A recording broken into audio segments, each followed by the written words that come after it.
প্রথমত এই সফরটা ছিল একটা সম্মেলনে, আর্থানা সম্মেলন। ওই সম্মেলনের আয়োজক ছিলেন কাতারের আমিরের বোন শেখা হিন্দ আল থানি।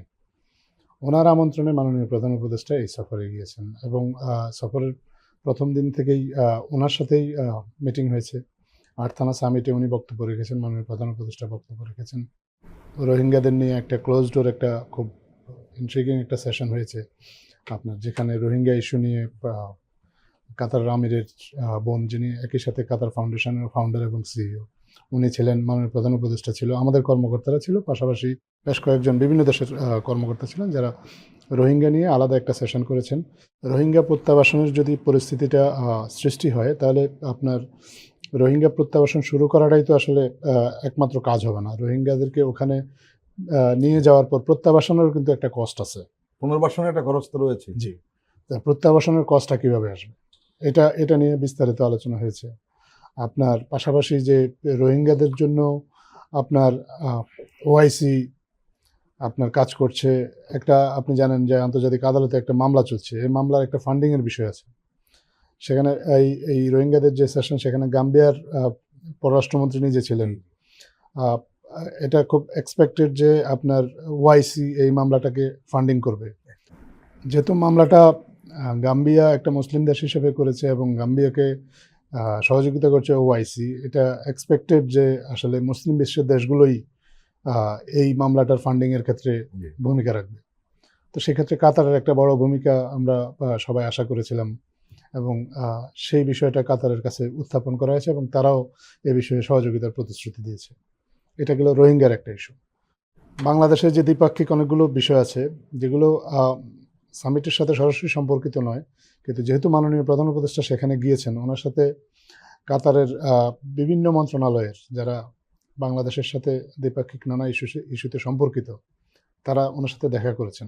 আমাদের পক্ষ থেকেও আমরা বলেছি যে যেহেতু উনি সেখানে যাবেন, এরকম একটা মিটিং হলেও হতে পারে। আপনার এটা একটা সম্ভাবনার পর্যায়ে ছিল, কখনো সরকারিভাবে বাংলাদেশের পক্ষ থেকে বা কাতারের পক্ষ থেকেও নিশ্চিত করা হয়নি যে এ ধরনের একটা মিটিং হবে। এটা কোনো দ্বিপাক্ষিক সফর নয়। একটা দ্বিপাক্ষিক সফর হলে একটা সরকার প্রধানকে আরেকজন সরকার প্রধান আমন্ত্রণ জানান এবং সেখানে দ্বিপাক্ষিক বৈঠক হয়, সেটাই স্বাভাবিক। কিন্তু এটা তো একটা সামিট উপলক্ষে উনি গিয়েছেন এবং সামিটের যিনি অফিসিয়ালি আয়োজক, তার সাথে একাধিক বৈঠক হয়েছে এবং সেটাই হওয়া খুব স্বাভাবিক ছিল। এখন দ্বিপাক্ষিক বৈঠকের জন্য আরও কাতারের আরও অনেক কর্মকর্তা ছিলেন বা কাতারের প্রধানমন্ত্রী, ওনার সাথে কথা হয়েছে, উপপ্রধানমন্ত্রীর সাথে মিটিং হয়েছে, ডিফেন্স মিনিস্টারের সাথে মিটিং হয়েছে, কমার্স মিনিস্টারের সাথে মিটিং হয়েছে, আপনার এনার্জি মিনিস্টারের সাথে মিটিং হয়েছে। এগুলো তো দ্বিপাক্ষিক মিটিং এবং এগুলো বাংলাদেশের সাথে সরাসরি স্বার্থ সংশ্লিষ্ট এই সব মন্ত্রণালয়ের দায়িত্বে যারা আছেন। দ্বিপাক্ষিক একটা সৌজন্য সফর এটা হতে পারত, কিন্তু এটা যেহেতু সময়সূচি মিলে নাই, এটা হয়নি। কিন্তু এবং এটা যে হবে এরকম কোনো ঘোষণাও আগে থেকে দেওয়া হয় না। এটা কারো ক্ষেত্রে কেউ হয়তো এটাকে দিয়ে চেষ্টা করছেন যে মানে এই সফরটাকে আসলে কোনোভাবে যদি একটু ব্যর্থ প্রমাণ করা যায়। কারণ অনেক সময় মানুষ দেখা গেল যে কোনো গুরুত্বপূর্ণ ইস্যু না পেয়ে তখন একটা ছোটোখাটো একটা বিষয়কে নিয়ে টাইনে এনে সামনে এটাকে অনেক বড় করে দেখানোর চেষ্টা করা হয়। আমার কাছে মনে হয় না যে এটা এমন কোনো বড় বিষয়, কারণ এই সফরটা তো এই মিটিংটা হওয়ারই কথা ছিল না।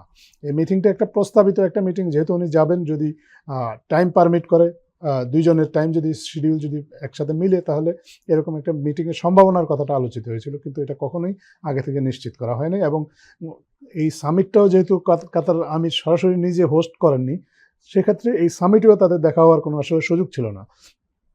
সামিটের যিনি হোস্ট, আমিরের বোন এবং কাতার ফাউন্ডেশনের সিইও, ওনার সাথে মাননীয় প্রধান উপদেষ্টা দেখা হয়েছে এবং আমরা মনে করি যে সেটাই স্বাভাবিক ছিল এবং সেটাই প্রত্যাশিত ছিল।